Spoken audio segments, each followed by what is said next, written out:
Ryan, we are live with The Read Down, hosted by the Stonewall Democratic Club. My name is Alex Mohajer. We are joined today by our co-panelists, Ryan Basham and Jonathan Welch, and our very, very special guest panelist, Brandon Wolf. Brandon is joining us from Florida. He is a survivor of the Pulse Nightclub shooting and has become a very profound activist in the LGBTQ space and in the gun reform space.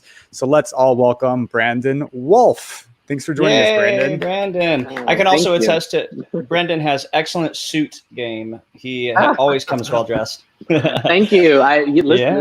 You gave me a reason to put a shirt on today, so I'm good. Hey, you know. And for those of you watching the live stream, this is the first time we have taped while broadcasting live. So you are in on something special. I hope you feel special because, of course, you are. As Alex said, welcome to the Read Down. This is your weekly progressive political hot take by the Stonewall Democratic Club. On this episode, we'll be reading down the group effort to take down Trump and Republican senators, the insular Trump campaign, and the fallout from the new fallout from COVID-19. We're opening the library to read the GOP for Filth and giving you the rundown on the latest 2020 developments. Let's dive into some big Democratic energy, shall we? This is celebrating the biggest Democratic flexes of the week. So for some reason, oil companies like to lay some pipe, and it's just not working out for them right now. The Dakota pipeline has been shut down temporarily, possibly permanently. It's very likely that while it goes through its court machinations, it's going to stay shut down for the remainder of Trump's term. But this is a big win. And at the same time, another natural gas pipeline that was meant to run from West Virginia, where my parents are from, through the Appalachian Mountains where I grew up to North Carolina has been abandoned.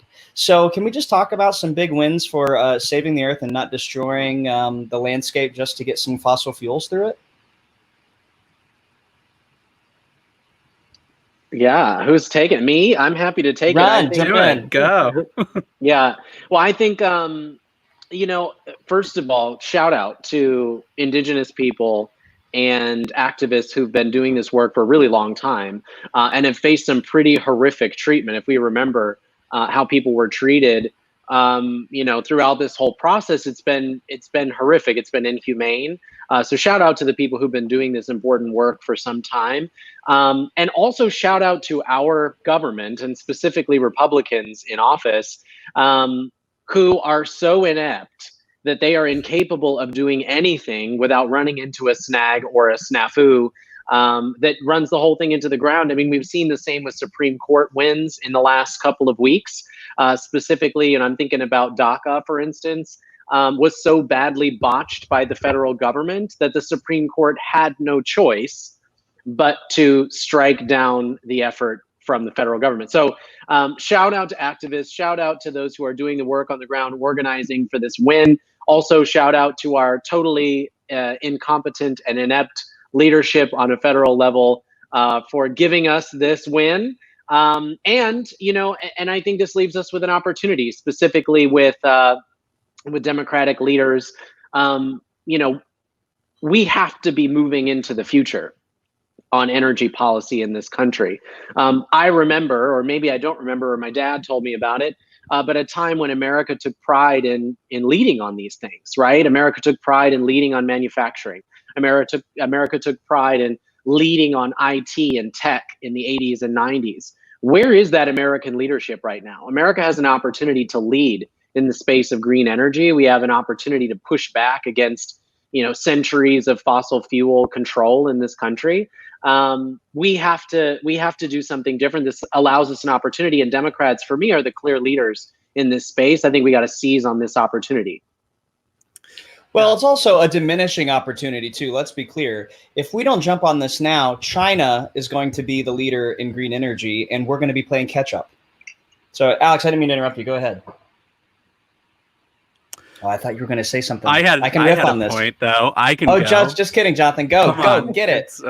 Okay. So, no, to what Brandon was saying, we do have the activists to thank, but one of the things that I think it always comes back to this for me is that the election is just so vital, because if we don't win across the board, then all of these things, the inept decisions that the administration is making, we will have a judiciary before long in place that's just going to let all of this stuff pass through. That's their whole goal. So we kind of have to reverse course on that. And on top of that, one thing that's going to help everything and aid our place in green energy, as Brandon was saying, is passing a Green New Deal. So getting, of course, renewable energy sources to the forefront and making sure that we're putting investments in all of these areas where we have an opportunity to actually, like, one, lead, but also bring people back to work and cancel out some of these fossil fuel companies that are rabid about wanting Republicans to be in charge and are hoping that Donald Trump wins so that they can get right back to it come January. You know, the thing that really, like, both my parents are from West Virginia. A lot of my cousins, my aunts and uncles live there, live in coal country, come from coal country.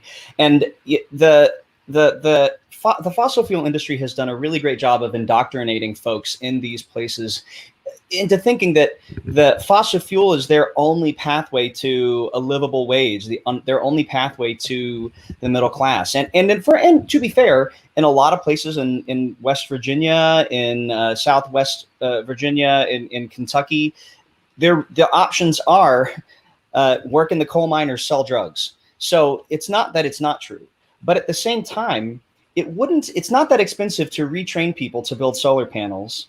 And once you have a job building solar panels, it pays better.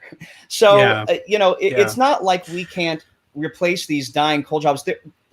Green energy already employs 10 times as many people as coal in this country. There's no reason why we can't get in there and really make this change for good. But, fossil fuels also spending energy trying to keep solar panel plants out of those same places so that those same people are stuck only working in the coal mines or selling drugs. And the only thing we can do about that is make sure we have a government in place that's not letting it happen. And that's why we need to vote in November. And also localizing those efforts. So make sure that the new administration and whoever is in charge of implementing these policies goes ahead and focuses on these areas that would be hardest hit by us removing coal jobs. So let's actually localize those efforts to West Virginia, to Kentucky, to these states that could see a massive turnaround in culture and basically change the landscape and the makeup of that state. But to your point, go ahead. Yeah, to your point, Ryan. This starts at the top for me, and you've got to have a leader in the president of the United States who not only cares about the environment, who's not only interested in listening to scientists, but cares about what happens to people in West Virginia. You've got to have a president who not only cares about what happens to people in West Virginia, but also understands what it's going to take to lift West Virginia in the process of us moving to sustainable energy in this country. I am not convinced, and I don't think people in this country are convinced, that Donald Trump or anyone like him has anywhere near the mental faculties to be able to make decisions that would benefit people in West Virginia around clean energy. I don't think he understands anything above the baseline talking points that he's been given by his team. And that's why it's really, really important that we stay focused on who are we electing in November. Because that person dictates policy decisions across the country. That person is going to have to put this country back together. That means they're going to have an understanding of how this country works and a level of empathy and caring for the people inside this country. Well, on that topic, can we talk about the Lincoln Project and Republican voters against Trump and their incredible ads? Oh, okay, Alex, you first. What? So, tell me your favorite thing about this right now. So the Lincoln Project is, I believe, on Twitter at Project Lincoln. Conservative group, I believe, identifies as Republican conservative, an anti-Trump group that is putting all of us liberal and progressive advocacy organizations to shame with their messaging. They are releasing these ads that are so well done, and whoever is running their social media account needs a raise because they are trolling Trump on the daily in a way that is just, for those of us that are like maybe feel gaslighted for the past 3.5 years on the daily by this president, it's just sort of entertaining to see them just so just so on point with their messaging. But aside from that, the messaging is extremely poignant. I mean, they're doing the ads about the Russian, this story that came out about the Russian bounties on American troops and Trump doing nothing. And they are releasing more damning ads than any one of us could dream of. And frankly, because it's a conservative group, it's getting under the president's skin. And I think making a real impact in the messaging, because as we know, this is going to be an all messaging election. We're all at home. There's no such thing as door knocks this election. So I think it's really effective, and everyone should check it out. And they speak conservative too, right? So they not only are they like getting under Trump's skin, which is great, but they're also using the words and the language and the tone that conservative people resonate with. They're speaking to their own people. One of my favorite things they're doing, okay, so they're doing like 6-figure ad buys in Kentucky against Mitch McConnell, but they're also doing huge ad buys in the DC area, specifically so, and on, specifically on Fox, specifically so that Trump will see them, because part of their strategy is to deliberately get under his skin, which I think is incredible. It's excellent. I have to wonder though, and I don't want to rain on this parade because I also love the project. I know. I'm sorry. I'm raining on. I'm like, somebody has to. It's okay. Half my glass of wine in here. I've got to be the Meghan McCain of the group, but I just have to wonder. Listen, we just filmed a promo where we make a point of having no Meghan McCain, but like we can go back on our word. So go ahead. So, ladies and gentlemen, this is Brandon's last time. Yeah, first and last invite on the show.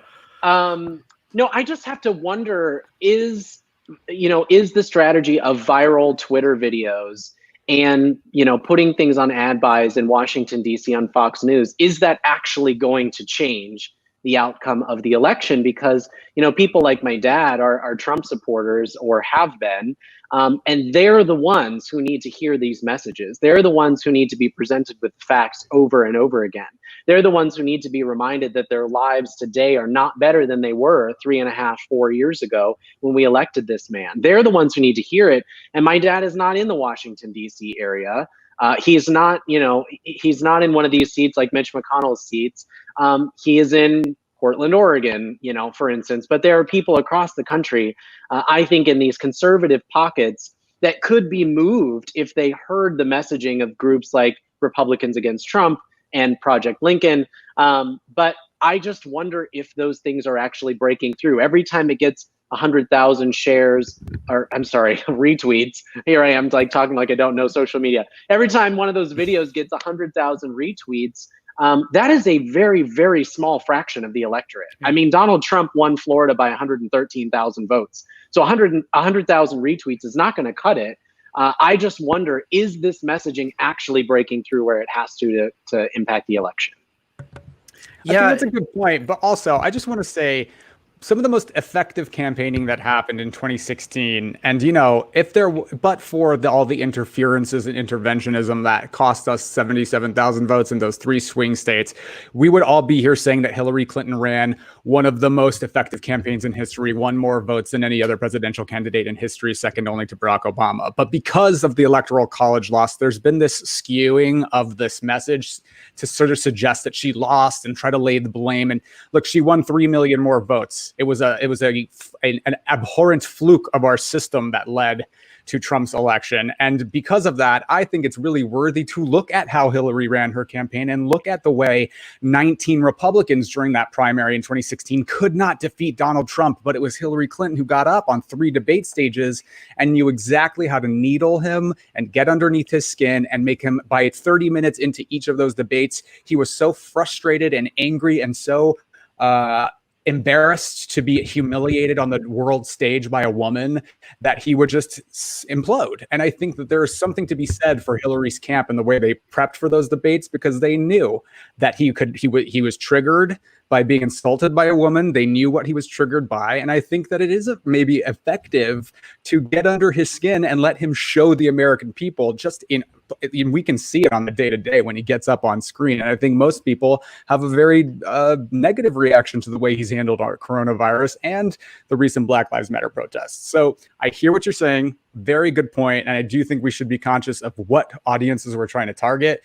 But I think also get under his skin and let him show the American people just what a Looney Tune he is when confronted with any viable challenge to his authority or to his, innate and unending wisdom, the stable genius, as it were. So that's my thoughts. Speaking of walking and chewing gum at the same time, though, can we also talk about how more and more Senate races in red states are proving to possibly be winnable? I mean, look, I don't want to get my hopes up. I don't want to assume the best ever, but it's possible we could take down Joni Ernst in Iowa. It's possible to win in states like Montana. And so how should we be even focusing on these races? Should we invest resources and time and energy into these races? What do y'all think? Yeah, we run everywhere. You cannot look at any office up and down the ballot in any state in this country and not put our best foot forward and our best candidates out there. We have to run everywhere, and it's proving to work. So, obviously, and I wanted to touch on the Lincoln Project too, because I kind of feel like, and this all ties together, everybody kind of has to pick a lane. So you have to pick like what you're going to work on and how you're going to work on it. So I think that they're doing an incredible job in actually selecting their lane and how they're going to approach it. So they're doing part of the work. So we're all pitching in and we're figuring out where to do the work. And these Senate campaigns have a lot of opportunity. So I mean, like Joni Ernst, for instance, take her. She went on CNN recently, I think this weekend, and she made a comment in 2014 when she was running for her first term that Barack Obama was a failed leader because 2 people died of the Ebola virus or of Ebola. And now you have 130,000 plus Americans who have died of coronavirus. And she says she thinks Trump is stepping forward. And I just think reap what you sow. Yeah. And, I just think that people in Iowa are tired of seeing something like that because this is actually affecting them. It's affecting everybody. You have people in Maine who are tired of their perceived independent leader in Susan Collins not being independent and actually like towing the party line. And they don't like that. I am from a half hour south of Maine. I know that Mainers love their independence and they love to be on the right side of things. So there's nothing but opportunity. You have Steve Bullock in Montana, who's super popular as the governor, running against Steve Daines, someone that I think most Montanans are like, wait, who? So I think, I think that we would be foolish not to focus on any of these. And if you look at like South Carolina, which seems like it would be kind of far-fetched, like Trump has made Lindsey Graham look really stupid over the past 4 or 5 years. And Jamie Harrison, his opponent, just pulled in $13.9 million in a fundraising haul for 1 quarter in South Carolina. Yes. So we have to do everything we can to get these people elected, because all we need to do is flip really 4 seats. Yeah, and it is and it is Donald Trump, right? I think you really hit it there at the end, that it is Donald Trump that is forcing Republicans into a really precarious position, right? You've got all these people who've been able to hide behind the compassionate conservative thing that George W. Bush was pushing for so many years, right? This kind of phony, like, moral high ground. Donald Trump has exposed all of that. So for better or worse, I think, Donald Trump has put Republicans on blast in a way that they haven't ever been put in before. And I think the other thing that Donald Trump has done is, again, for better or worse, he has cued people into the importance of races down ballot. I have been so inspired, especially here in the state of Florida, to see people more engaged up and down the ballot than I've ever seen them. They're talking about, not just president, not just Senate races, but they're talking about congressional races and state house races and city commissions and county commissions. They're showing up to meetings, asking questions about police budgets. These are things that people were not doing 4 years ago because politics felt far away. I was one of those people who just felt like politics was far removed from my everyday life. Donald Trump has thrust politics in our faces every single day for 4 years. You cannot go one day without understanding or realizing or being made aware of the fact that Donald Trump is our president. So I think that he's forced Republicans into a really difficult position, thankfully. I think these Senate races are absolutely winnable across the country. And I do think, he has allowed for an opportunity for people to be more engaged with the political process than at least I've ever seen them. Well, it's like you said, Jonathan. I just want to point out something Jonathan said a couple weeks ago, which is, the vote doesn't necessarily trickle down from the top of the ticket, but it does trickle up. So it does make sense for some of us to adopt, like Jonathan suggested before in a previous episode, a specific Senate race and make it yours and make that where you're investing your energy, because those votes from dog catcher all the way up do trickle up, even if the top of the ticket doesn't necessarily trickle down. And sorry for whoever I just interrupted. Well, no, okay. I just want to say, I think Brandon makes a great point about the down ticket races. What's really, really important is some of these down ticket races and why it's important to win these down ticket races in state legislatures and other, what you would think are not national elections, is that these are the local and state governments that are responsible for passing something like a interstate electoral college voter compact, a popular vote compact, which requires a certain amount of state legislatures to sign on. Do you want to get rid of the electoral college? Well, there's a way to do it. If enough states can sign on to this compact and agree to give their votes to the popular vote winner, then you can do it, and you can do it constitutionally. And we have so many states that have already signed on. Now, this is just one example, but one of the very, very many reasons that you can really see demonstrable change happen by electing Democrats down ticket. So and as Jonathan said a couple of weeks ago, if you don't have a race that maybe in the presidential, you don't love the presidential candidate, but you're going to go vote for Joe Biden, get amped up about one of those local state races, one of those local municipality races, something like your state Senate race, and go out there and pour your heart out to make that race happen, because those votes do trickle up. And frankly, when this election is over, this work is not done. And maybe that is a part of the failure of our side after Barack Obama's election, and just as a overall mentality, is we have work to do still. Joe Biden, this November, that's just the beginning of the work. Then our job is to put the flames to the feet of the people that we've put in there to make sure that they do what we put them there to do, and end generations of this circular inaction in Washington and this politic playing.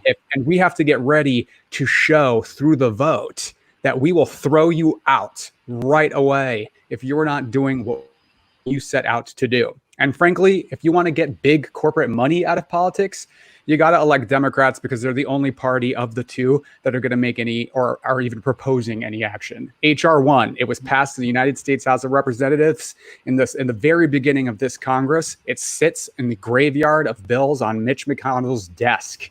And if you want to get that kind of elections reform, you got to elect Democrats, and we got to do it now. Time is of the essence. So, well, Jonathan, did you have something on this before we move on? I do, because, if you look back at history, I think of Donald Trump's presidency almost like Jimmy Carter's in a way, where we had 8 years of Republican rule under Nixon and Ford, and then you had this blip of Carter, and then what Reagan and all of his followers called the Republican Revolution. So why don't we call this what this is? Because we had Barack Obama, and now we have this fluke of Donald Trump, we hope, and we're working towards it. We need to build a progressive revolution. We need to build the blue wave to be a long-standing political era in our country. So what we have to do, and it's organizations like ours at Stonewall, also, groups like Swing Left and Indivisible, they've created Equality a drive. I'm sorry? Equality Florida is organization. Equality Florida. Yeah. So these organizations are really keeping people involved and ensuring that the work doesn't end in November, and that we don't really rest, that we hop right back in and we figure out what's coming next, because that's how we end up winning. That's how we end up building that blue wave that that continues going into 2022, 2024, the odd numbered years, the local elections. Like, people are doing the work, and I'm encouraged. Yeah, you know, sorry, I just, you talk about a progressive wave, right? And a progressive revolution. It's right there, right? All the pieces are there. Progressive policies are popular across the country. They work. You look at Oklahoma, who just passed a referendum to expand Medicaid in their state. And this is, in the midst of Donald Trump's presidency. Progressive policies are popular across the country. And I think that's what has Republicans so scared, is that if Democrats can find the right angle, if they can find the right leaders at the right time, lightning strikes, all of these progressive policies become the future of our country. And that's exactly how it should be. So we've got an unparalleled opportunity in this moment to capitalize on what is already sweeping the country. And that is the belief that for way too long, corporations and big moneyed interests have run things in Washington, D.C. We need real substantive change from leaders who want to get something done for the American people. You're feeling it across the country. The opportunity is there. Democrats, as a voting bloc, as leaders, as politicians, simply have to seize on it. We just got to run with it. It's like, it's not just a blue wave, it's a tsunami, and it's a tsunami that changes the landscape of the shoreline. And there's after tsunamis and after tsunamis. We got to be in this for the long haul. I'm reminded, by the way, there's going to be a Senate runoff in January in Georgia. And if we want Kelly Loeffler to not have a Senate seat anymore, we still have to be paying attention and getting people out to vote in January. But there's so much. Who, by the way, insider trading. We're on to you, Kelly. Yeah, we're watching. Yeah. I think it takes her 3 hours to blow dry her hair, by the way. Misogynist Ryan, that was beneath you. You're right. It's been. I would apologize to Kelly. Would be displeased. I won't apologize to Kelly, but I will apologize to Hillary. Sure. I'll do better.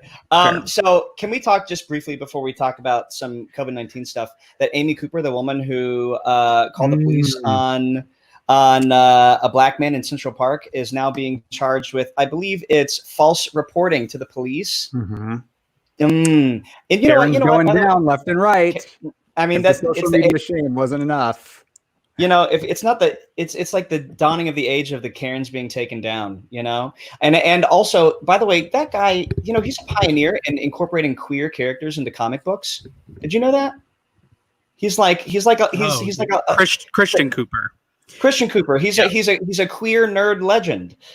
So Karen picked the wrong guy to mess with.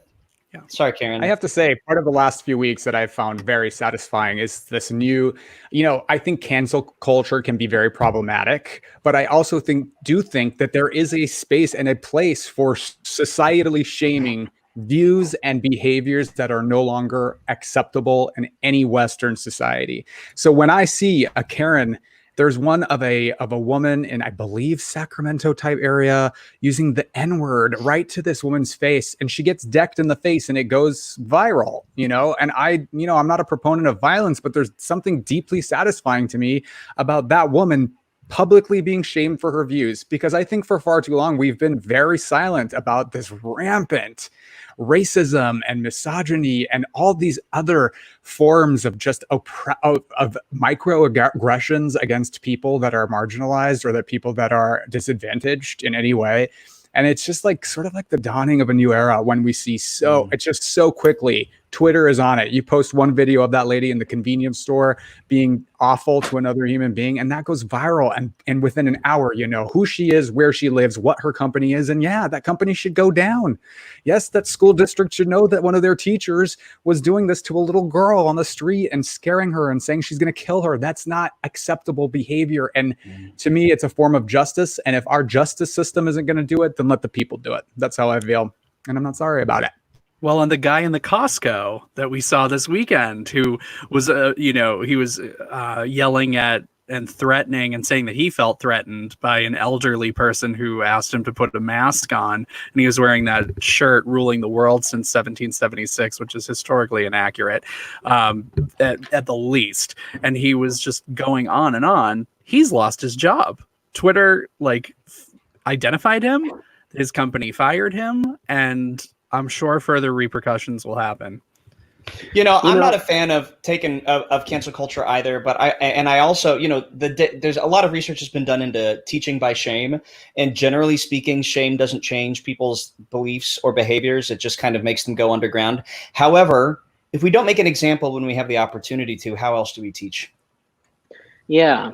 I mean, I hear you, and I definitely agree. I think accountability is so key right now, especially when it's someone who claims to be an ally, as Amy Cooper did. Amy Cooper, self-identifies as a white liberal who lives in New York City, who self-identifies as, not being racist, not having a racist bone in her body. Accountability is really important, especially for those who claim to be our allies. But I will just say this, I am not only an LGBTQ person in America, I'm also a Black man in America. And what I want to caution people is that in this moment, we cannot make Amy Cooper the bad apple that we have made police officers who are one-offs for so long. We can't let people off the hook because Amy Cooper did something bad one day in Central Park.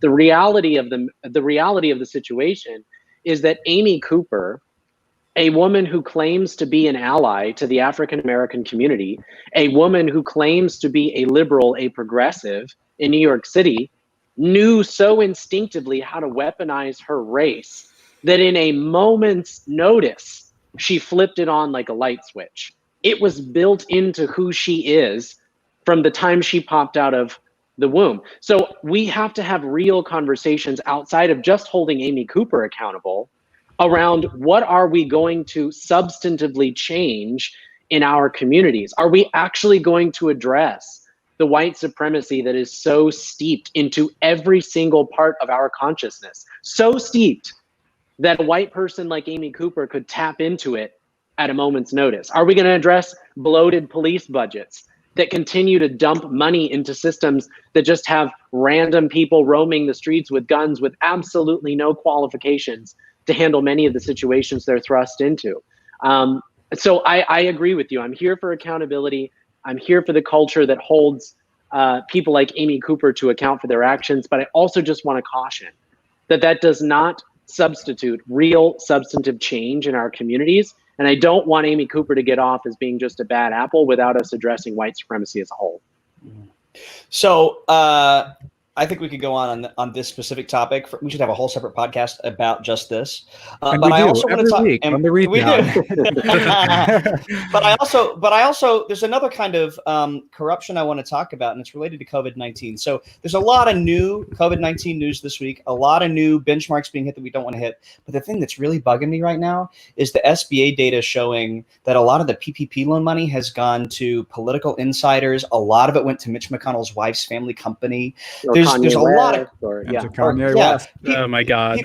Someone who I was hoping we would never mention on this podcast, but here we are. and here we are. Yeah, so I was hoping he would go away, and then he managed to tweet that he's going to run for president, and then he became the news cycle for the day, which unacceptable to me on 4th of July weekend, no less. But what can we possibly do to make it so that this country treats our citizens the way that many European countries are treating theirs? Most of Europe has a really great furlough scheme that is keeping people connected to their employers. Meanwhile, here, the enhanced unemployment benefits that tens of millions of people are getting because they cannot go back to work, either for safety reasons or because those jobs just aren't there, it's going to expire at the end of the month. So what can we do to make this situation better for the working class people in this country who deserve better than what our government is giving them?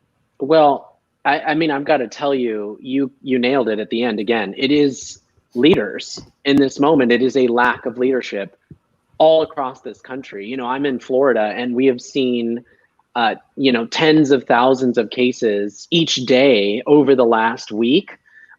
We have hospitals and ICUs that are full here in Orange County and across the state of Florida. And what is the common thread through all of it? We have a totally feckless governor who's incapable of doing the very basics of his job. I mean, it says in the job, govern, and he chooses not to do that. He simply throws his hands up and says, well, everybody should make good choices. I'm really concerned that this country's unadulterated obsession with propping up corporate profits instead of lifting up people has come home to roost. We're in the middle of a pandemic, and we are watching it unfold right before us. I'm in the city of Orlando. We're a tourist market. right now people are forced to choose between being safe or putting food on the table. That should never be the situation for working people in this country. We essentially print money for our gigantic war machine that traipses the world, bombing everybody which way and left, so long as there's oil on the other end of it. But we can't seem to find the very basics to lift up the people of this country when we need our government the most. I'll tell you that I worked for Starbucks for many years. And in my last job, I certainly wasn't an elected official. I don't pretend to know how to do that job, but I was a regional leader for Starbucks. And I had 200 plus employees in the Panama City market. And in October of 2018, we were hit by a Category 5 hurricane. That meant that hundreds of my employees, nearly all of the 200 that I had in that market, were suddenly without a home. They were without food. They were without the very basics that they needed to live. And you know what I did? I showed up for my team. And that's because that's what leaders do. I didn't throw my hands up and say, figure it out. I didn't throw them under the bus or disappear under my bed to cry like many of our elected officials seem to be doing today. I showed up for them. And I showed up every single day when it was good or when it was bad, because that's what leaders do. Leaders rise to the challenges before us because they care not just about the outcome, but about people other than themselves. I'm really concerned that we have a lot of leaders in this country who care only about having a plaque on their desk that says they've been elected and not about actually helping the people that they're supposed to be serving. Yeah, we have this trend, this rolling trend happening in the Republican Party right now where they know how to campaign and they do not know how to govern.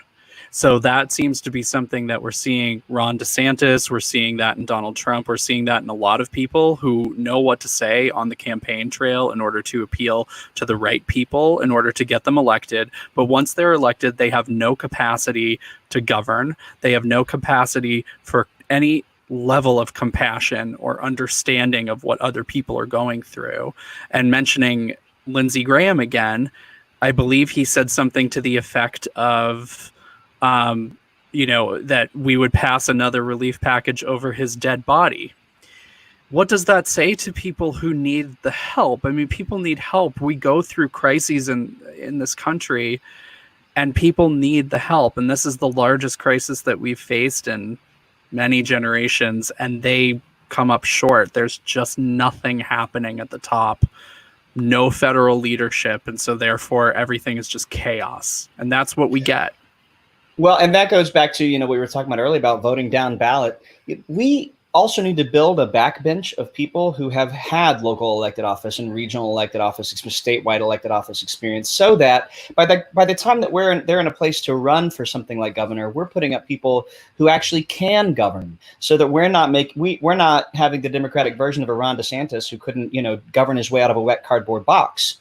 That's part of voting in the small races. And the cool thing is, look, I understand that for most people, paying attention to small races can feel really overwhelming. But the good news is that there are organizations near you who are paying attention for you. Stonewall endorses in races up and down the ticket at every election cycle. And there are organizations like Stonewall across the country that share your values, that are doing the hard work of vetting candidates and endorsing for you. So you can see what they're about and vote with your values if you don't have time to go read up on every single candidate yourself. So show up and vote, not just for the races that you're paying attention to, but vote down ballot. And if you can't make the time to read up on all the races yourself, look for sources you can trust that do, because they're there.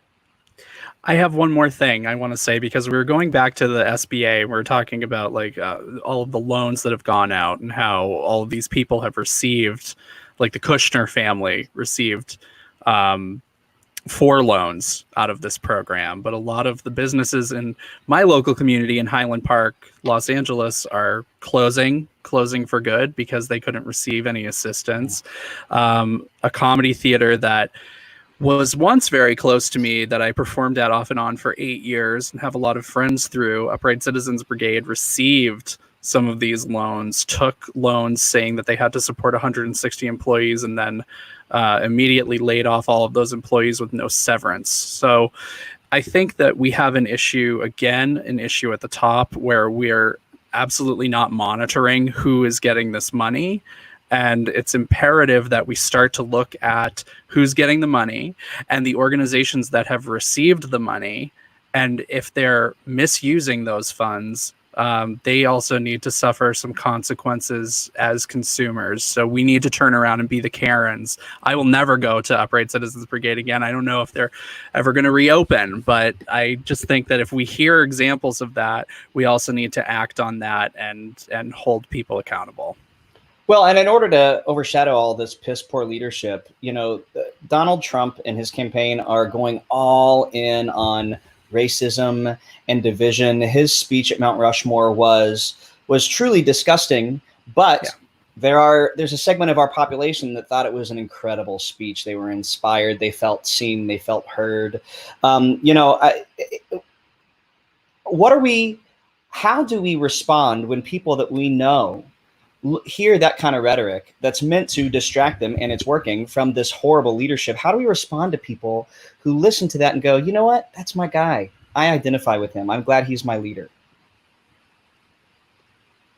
That's the $1 million question. If you had the answer, you would be running the Lincoln Project. But I think, I think where we're at is that is a very small subsect of our country. I think if you ask people around the country, what they think of Confederate generals and people who lost the Civil War and, our era of slavery, if you ask people about the darkest parts of our history, the more they learn about it, the more they're disgusted by it. So I honestly feel like our energy is not spent on people who genuinely believe that we should be relitigating the Civil War so much later, so much after it ended. Those folks who want Confederate statues to stay exactly where they are and are resistant to putting them in a memorial or a museum and putting up a statue to somebody else, those are probably not the people that we're targeting to move into our camp, to get to vote for, Joe Biden and Democrats down the ballot in November. I think that the way we message this is that it is a referendum on who Donald Trump is. I genuinely believe, and I don't know if anybody else agrees with me, I believe that Donald Trump doesn't know anything about any of the things he's talking about. When Donald Trump is standing in front of Mount Rushmore and he's asking people to cheer for Andrew Jackson, I don't believe Donald Trump knows anything about who Andrew Jackson is or was, and what he stood for. So I think this is a referendum on Donald Trump's style of leadership, which is that I simply have to have a symbol for something that I stand for that seems to poll well with my base and seems to rile up my progressive enemies. And then I'm going to lean really hard into that. I think the way that we win that messaging battle is by calling out how totally ridiculous and ludicrous it is, and asking people, appealing to people's logic, and asking them to come into our camp and move the country forward. Instead of getting riled up on talking about the Civil War and Andrew Jackson and Robert E. Lee and all of these people, instead we just say, that's ridiculous. Most of the country doesn't believe that we should have army bases named after Confederate leaders, specifically when they were named 60 years after the Civil War ended. Instead, why don't we talk about healthcare? Instead, why don't we talk about race relations and criminal justice reform? Why don't we talk about real immigration reform? And we just bring people back to the progressive policies and values that are overwhelmingly popular in this country. Brandon, you asked a question earlier that Ronald Reagan asked in 1980, and it's one of the most effective campaign questions that anybody has ever asked, and that is your life better than it was 4 years ago? That's all it takes.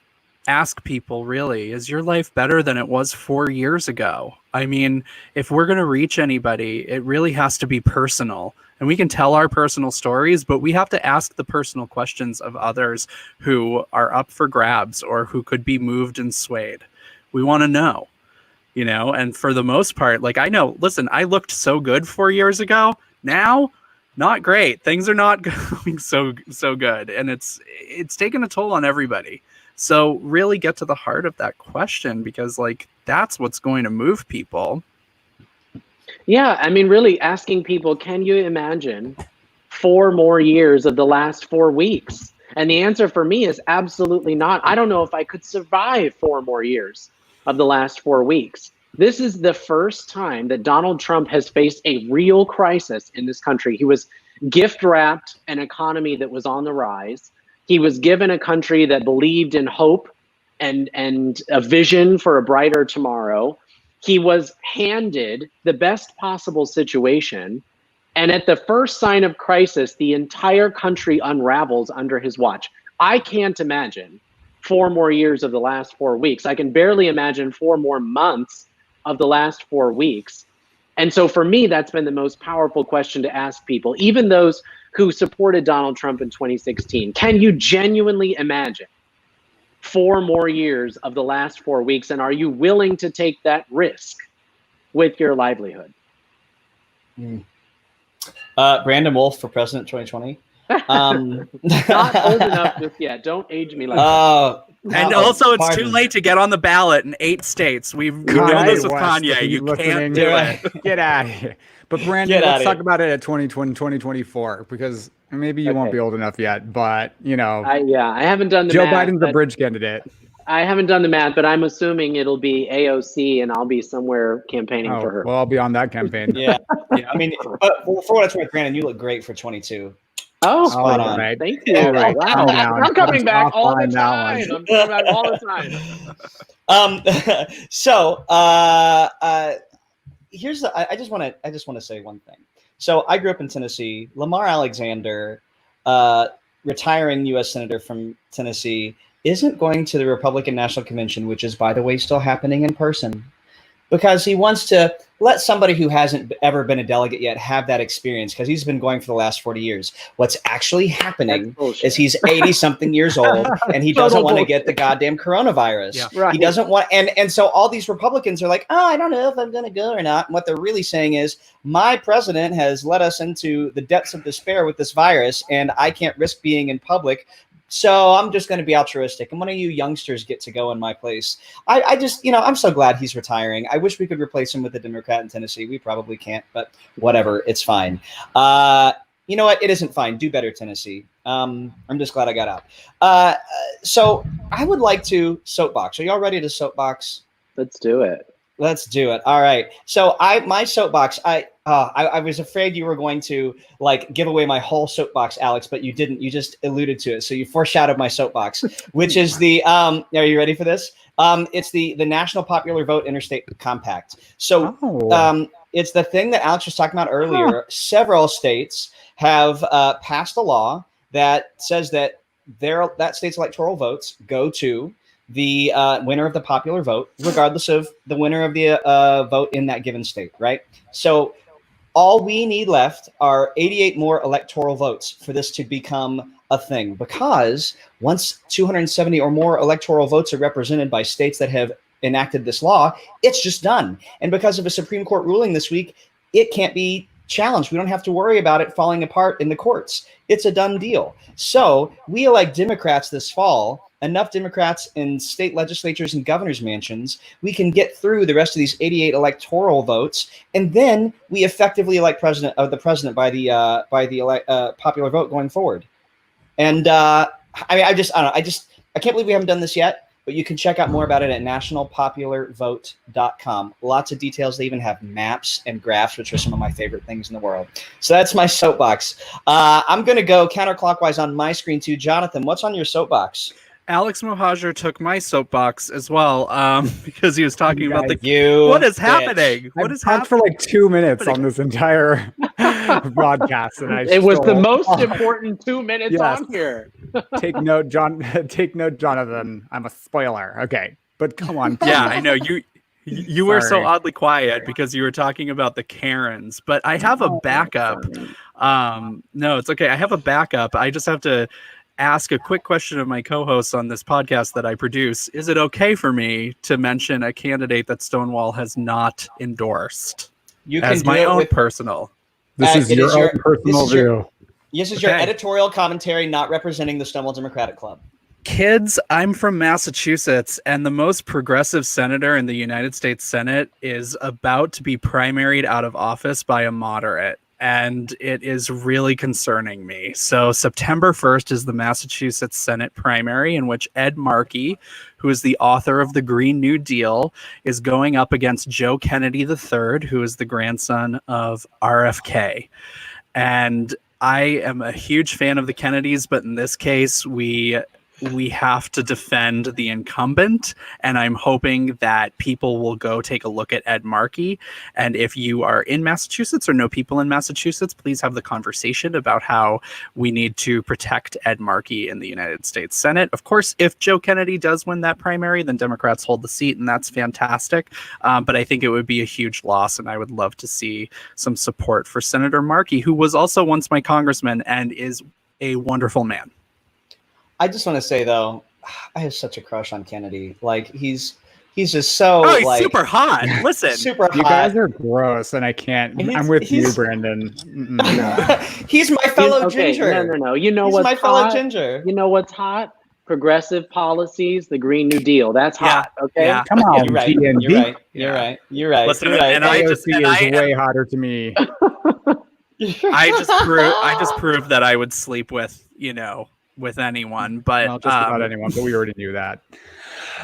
Oh, okay, Alex. Is there anything that you have left that you haven't taken from someone else's soapbox to share? My soapbox this week is for Kanye West, and here's why. We've touched it. We've touched on it. But here's the thing. My soapbox this week is for Kanye West. Did I say something? He's been on a soapbox for what, 10 years now? Does he really need another one tonight? Oh. Well, here's what I'll say. Everybody, Kanye West is an avowed Trump supporter. Okay. This was a very calculated move that was orchestrated by the Trump administration to try to sway independent and young voters away from Joe Biden in November. That's all it is. And please wise up and open up your eyes. I'm actually concerned about it because we lose and win presidential elections with just a couple of votes in districts across the country. It comes down to just a couple of votes. The 2016 presidential election was decided by 77,000 votes in 3 states. 136 million people voted. It was less than a fraction of a percent that decided that election. So just enough people who are pissed off at the system, who see Kanye West say he's going to run, and if he gets on just a few statewide ballots for November and picks off just a few votes, that's enough to spoil the election. And I have just too much 2016 PTSD to give a shit about Kanye West and whatever antics he's pulling. So Kanye, sit down, shut up, and let everybody else run this election. And frankly, what a petty, low, and stupid move. And he's a Trump supporter. So if you care about moving this president out of the White House, if you care, please understand the presidential election is between 2 people, and you got to vote accordingly. And if you want to go out, if you want to get out there and cast a protest vote, just call it what it is. You're voting for Trump. Okay. If you want to vote for a third party at a protest, just call it what it is. You're a Trump voter. Don't tell me you're a protest voter. Don't tell me you're a third party voter. You're casting your vote for Trump, and at least wear it on your sleeve and be open about it. No shame, no game. You're voting for Trump. You're voting for Trump. But why don't you just say that out loud? And that is what you're doing if you're voting third party anywhere in a presidential election, especially in 2020. And that's my soapbox for the day. I need a drink. All right. I don't drink, so I don't have the luxury of doing that. So there we go. It's me and my Perrier. That's all I get. I've got Coke Zero in a sippy cup. Because I'm a suburban mom. I'm going to put some rum in there later, though. Yes. Okay, so, Brandon, what's on your soapbox? Well, my soapbox is, I love the Kanye piece, but my soapbox is around voting, and it's around voting down ballot. I think we have an opportunity right now. We have an opportunity to learn and more deeply learn more about and more deeply understand this country's journey, its history, all the dark and light of it, and to use that newfound knowledge to demand better on every level of government. So I'm just imploring people right now that they should understand what this country is, that they should understand that the education system that taught you that Christopher Columbus was a nice guy and that Rosa Parks was just a little old lady resting her weary feet. That same educational system is the one that erased Juneteenth from the history books. It's the same educational system that didn't talk about the fact that Native Americans couldn't vote in all 50 states until the 1960s in this country. Our educational system, our economic structure, our political system, every single piece of it is steeped in white supremacy, in racism, in oppression. And so it is so important right now that we understand and we know more about it. And once we have that knowledge, that we get engaged locally. The reality is that if you believe that a school system should teach young people who this country is and who we always have been so they can turn around and go and make it better, then you have to vote for school board members who agree with you and hold them accountable. If you believe in redefining what safe communities look like so they don't leave whole segments of our population behind or continue to respond to every situation simply with someone with a gun breaking down the wrong door, then you have to vote for city and county commissioners with the imagination and political courage to stop pouring money into the status quo. If you believe that we should have increased access to healthcare, if you believe that teachers should be paid a livable wage instead of having to work 2 or 3 jobs to make ends meet and buy their own supplies, you got to vote for state legislators who believe the same thing you do and hold them accountable. So my soapbox today is that all elections matter.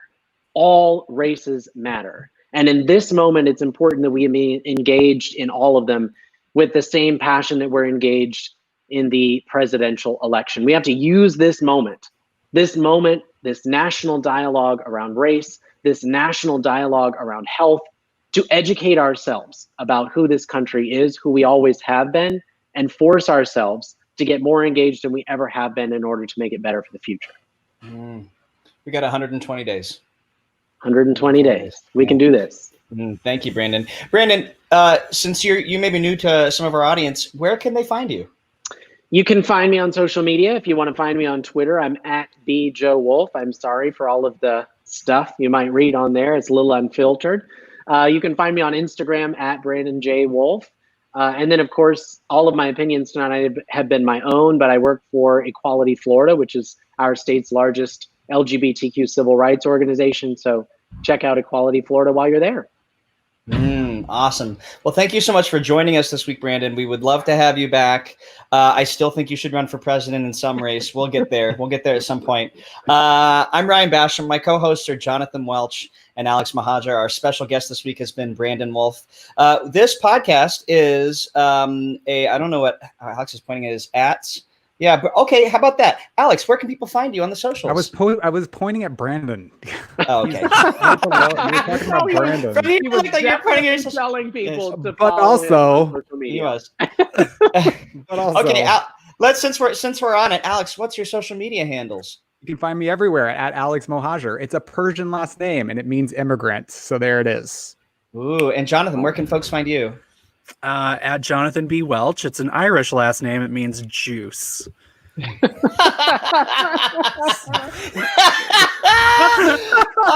I am so ready to drink. Oh man. Well, I'm at Ryan Basham on all the social medias. My last name is English and it means physical abuse. So, yeah, you're welcome for that. I know my dark sense of humor is going to catch up with me one day. Da-da-da. So thank you for joining us this week. We try to do our best. This was our first both live broadcast taping first live broadcast. And so what's going to happen going forward is Tuesday nights, we're going to be doing our live broadcast on video on Facebook and YouTube. And then on Wednesdays, podcast episodes drop. So we would love it for you. Facebook at the Stonewall Democratic Club, at Stonewall Democratic Club. Yes, and subscribe to our YouTube channel. And we'd also love it if you could please subscribe, rate, and review this podcast on Apple Podcasts and everywhere else podcasts are found. Thank you for joining us once again. Thank you once again to our special guest, Brandon Wolf. And until next time, get out there and vote.